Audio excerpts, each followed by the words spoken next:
ये कहानी पूरी तरह से काल्पनिक है। इस वीडियो का उद्देश्य केवल मनोरंजन करना और सीख देने का है। आपको बहुत कुछ सीखने को मिलेगा। मैं दावे के साथ बोल सकता हूँ, आपने इससे पहले ऐसी कहानी कभी नहीं सुनी होगी। और इस वीडियो को कहीं से भी स्किप मत करना, नहीं तो आपको कुछ समझ में नहीं आएगा। और वीडियो शुरू करने से पहले आपसे एक छोटी सी गुजारिश है, इस वीडियो को पहले ही एक लाइक और चैनल को सब्सक्राइब कर दो। फिर आप वीडियो की भावनाओं में खो जाते हो और लाइक और सब्सक्राइब करना भूल जाते हो, और फिर हमें बहुत दुख होता है। ऐसा दुख मानो हमारी 5 दिन की मेहनत बर्बाद हो गई हो।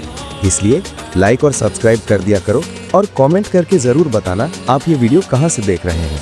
तो चलिए वीडियो शुरू करते हैं। रात के 12:30 बज रहे थे। आसमान में काले बादल घेर आए थे। एक लड़की तेजी से सुनसान सड़क पर भाग रही थी। हाथ में मोबाइल चमक रहा था। उसका नाम था ईशा सिंह। आंखों में डर और हिम्मत दोनों थे।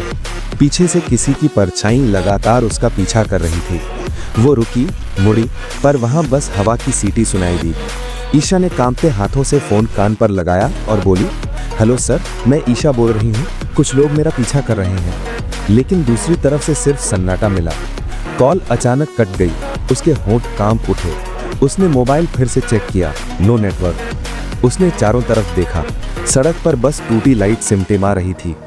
वो फुसफुसाई, शांत रहो ईशा, तुम बहादुर हो, डरना मत। पर तभी पीछे से एक बाइक की आवाज गूंजी और दिल धड़क उठा। बाइक की लाइट उस पर पड़ी जैसे किसी ने शिकार देख लिया हो। ईशा ने फौरन सड़क के किनारे बने खेतों की ओर दौड़ लगा दी। उसका लाल दुपट्टा मिट्टी में उलझा, फिर भी वो भागती रही। बारिश की मोटी बूंदें उसके बालों से बहती हुई आंखों में जा गिरी। उसने पीछे देखा। बाइक वाले 2 थे, हेलमेट पहने, चेहरे छिपे हुए। एक बोला, भाग, कितनी देर भागेगी, पकड़ लो इसे। ईशा के कदम लड़खड़ाए, पर वो गिरकर भी फिर उठ खड़ी हुई। दिल की धड़कन जैसे कानों में बम की तरह फूट रही थी। वो खेत पार कर एक छोटे बस स्टॉप के पास पहुंची। सांसें टूटी टूटी सी। स्टॉप खाली था, बस एक पुरानी बेंच थी और एक स्ट्रीट लाइट झपक रही थी। वो दीवार से टिक कर बोली, भगवान, अब मैं क्या करूं? पर तभी दूर से एक पुलिस की जीप आती दिखाई दी। ईशा की आंखों में उम्मीद की चमक लौट आई। वो भागकर जीप के सामने आ गई और चिल्लाई, रुको, प्लीज रुको। जीप रुकी। अंदर से 3 पुलिस वाले उतरे। इंस्पेक्टर विक्रम ने पूछा, कौन हो तुम? ईशा ने हांफते हुए कहा, सर, मेरा पीछा किया जा रहा है, मदद कीजिए। पुलिस वाले एक दूसरे को देखने लगे, फिर बोले, यहाँ तो कोई नहीं है। ईशा ने पीछे इशारा किया। अभी अभी थे, 2 बाइक वाले थे। कांस्टेबल अजय हंसकर बोला, रात के इस वक्त तुम्हें भ्रम हो गया लगता है। ईशा ने कांपते स्वर में कहा, नहीं सर, मैं सच बोल रही हूँ।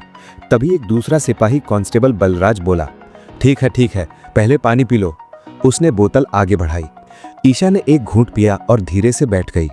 उसकी सांसें अब भी भारी थीं, पर मन को थोड़ा सुकून मिला। ईशा ने राहत की सांस ली, पर उसका दिल अब भी बेचैन था। उसने धीरे से पूछा, सर, क्या आप मुझे घर तक छोड़ सकते हैं? इंस्पेक्टर विक्रम ने मुस्कुराकर कहा, हाँ, क्यों नहीं, चढ़ो गाड़ी में।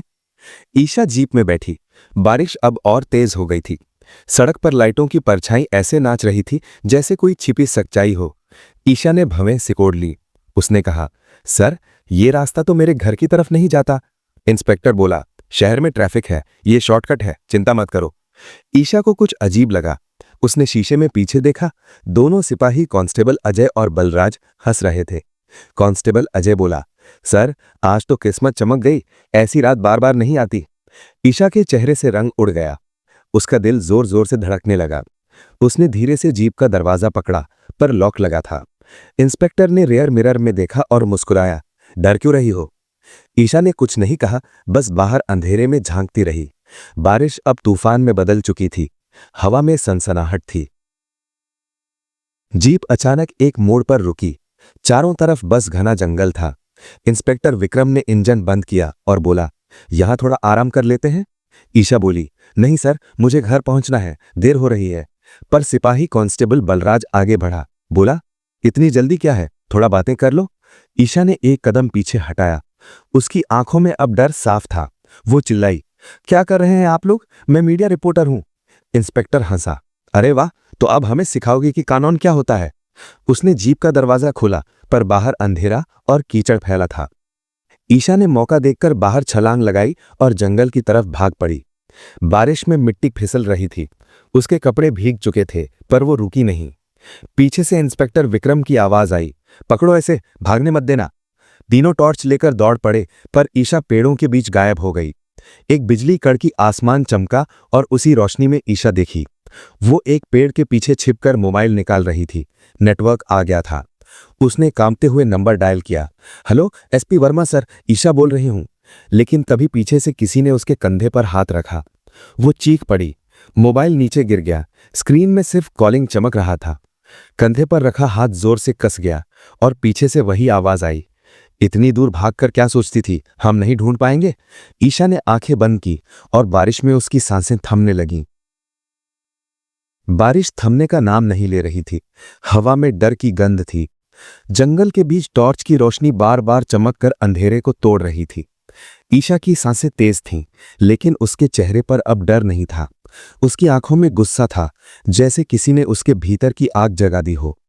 इंस्पेक्टर विक्रम चिल्लाया, भागने की कोशिश की तो बुरा होगा, समझी? ईशा मुड़ी। उसके चेहरे पर पानी और मिट्टी की धारियां बहीं। उसने धीरे से कहा, अब खेल तुम लोगों का नहीं, मेरा है। इंस्पेक्टर हंस पड़ा। अरे वाह, नाटक शुरू हो गया लगता है। पर तभी ईशा ने अपनी जेब से कुछ निकाला, एक छोटा कैमरा पेन। वो बोली, तुम्हारी हर बात रिकॉर्ड हो चुकी है इंस्पेक्टर साहब। तीनों पुलिस वाले ठिठक गए। उनके चेहरों से हंसी गायब हो गई। ईशा ने आगे कहा, तुम सोचते हो मैं डर जाऊंगी? मैं सीबीआई से हूं। इंस्पेक्टर के चेहरे का रंग उड़ गया। उसने कदम पीछे खींचे। सीबीआई? उसने बड़बड़ाया, लेकिन हम तो बस। ईशा बोली, बस क्या, मुझे मारने आए थे या छिपे राज मिटाने? बारिश में उसकी आवाज गूंजी। पेड़ भी जैसे सुनने लगे हों। इंस्पेक्टर ने आंखें तरेरी। तुम्हें पता नहीं किससे उलझ गई हो? ईशा मुस्कुराई। मुझे सब पता है। इस जिले के हर फर्जी एनकाउंटर की फाइल मेरे पास है। कांस्टेबल अजय बोला, सर भाग चलते हैं, ये सब रिकॉर्ड हो गया तो खत्म हो जाएंगे। पर इंस्पेक्टर गुर्राया, कोई नहीं भागेगा, पहले इसे खत्म करो। ईशा ने झटके से कैमरा पेन मिट्टी में दबा दिया। डेटा सेफ है। फिर उसने मोबाइल उठाया। नेटवर्क अब वापस आ गया था। उसने डायल किया, hello control room, code black, location trace करो तुरंत। इंस्पेक्टर ने झपटकर फोन छीनना चाहा, लेकिन ईशा फुर्ती से पीछे हटी। तभी एक गोली चली, धड़ाम। गोली उसके पास वाले पेड़ में लगी, छाल बिखर गई। ईशा ने जमीन पर झुकते हुए चिल्लाया, तुम्हें अपनी वर्दी पर शर्म नहीं आती? इंस्पेक्टर दांत भींचते हुए बोला, इस वर्दी से ही राज चलता है, और तू?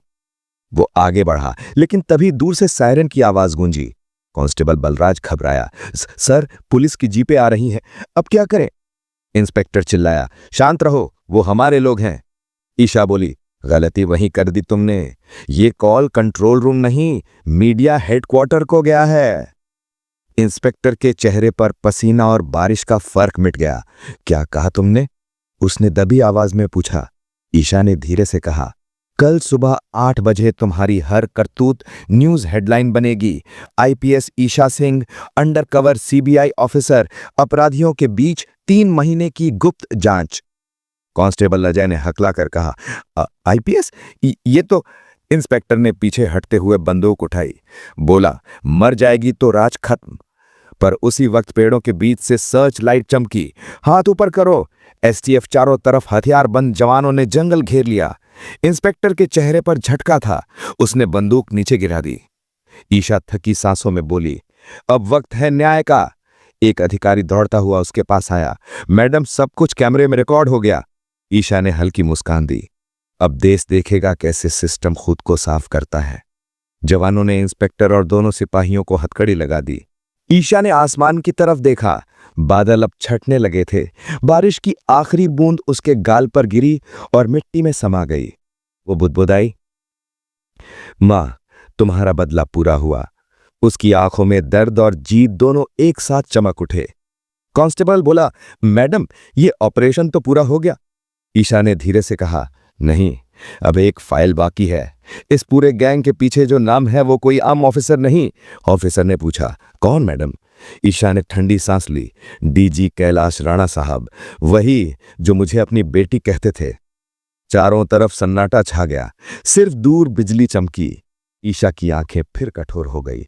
अब शिकार बड़ा है। वो बोली, ऑपरेशन स्टॉर्म शुरू करो, अगला टारगेट डीजी कैलाश राणा। उसकी आवाज में वही जोश था जो एक सच्चे योद्धा में होता है। बारिश थम गई, लेकिन कहानी अब असली आग पकड़ चुकी थी। सुबह का धुंधला था, लेकिन आसमान अब भी भारी लग रहा था। ईशा पुलिस मुख्यालय के बाहर खड़ी थी। आंखों में नींद नहीं, आग थी। 3 महीने की अंडर ड्यूटी ने उसे तोड़ा भी और मजबूत भी किया था। फाइलें उसके बैग में थीं, सबूत, रिकॉर्डिंग्स और वो नाम कैलाश राणा। अंदर कॉरिडोर में सन्नाटा था। हर कदम की आवाज गूंजती थी। उसने गार्ड को बैच दिखाया, IPS Isha Singh, CBI special ops unit. Guard ने सैल्यूट किया। गेट खुला और सामने वही कैबिन था, डीजी ऑफिस। ईशा ने गहरी सांस ली, जैसे कोई युद्ध शुरू करने जा रही हो। दरवाजा खुला। अंदर बैठे डीजी कैलाश राणा मुस्कुराते हुए बोले, आओ बेटी। वो ठिठक गई। अब बेटी मत कहिए सर, अब सिर्फ केस है। कैलाश राणा ने मुस्कुराते हुए कहा, तुम्हें गलतफहमी हुई है ईशा। ईशा ने बैग टेबल पर पटका। गलतफहमी नहीं, सबूत है। ये रही आपकी फाइल।